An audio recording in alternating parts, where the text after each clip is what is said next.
দুর্নীতির অভিযোগে প্রশ্নবিদ্ধ যুক্তরাজ্যের ক্ষমতাসীন লেবার পার্টির মন্ত্রী টিউলিপ সিদ্দিক। দল ও দলের বাইরে থেকে তিনি পদত্যাগের চাপে রয়েছেন। এ পরিস্থিতিতে তিনি পদত্যাগ না করলেও তাকে বরখাস্ত করা হতে পারে, হারাতে পারেন মন্ত্রিত্ব। এমনই আভাস দিচ্ছে ব্রিটিশ পত্রিকা দ্য টাইমস।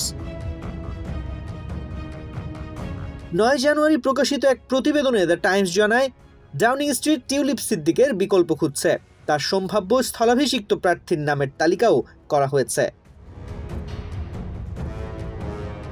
বাংলাদেশি ক্ষমতাচ্যুত টিউলিপের খালা শেখ হাসিনার শাসন ব্যবস্থার সঙ্গে দুর্নীতির যোগসূত্রের অভিযোগে এমন সিদ্ধান্ত আসতে পারে। যদিও টিউলিপ নিজেকে নির্দোষ দাবি করে প্রধানমন্ত্রীর নীতিশাস্ত্র পর্যবেক্ষণকারী সংস্থার কাছে তদন্তের আহ্বান জানিয়েছেন, তবুও যুক্তরাজ্যের ক্ষমতাসীনরা তাকে নিয়ে বিব্রত।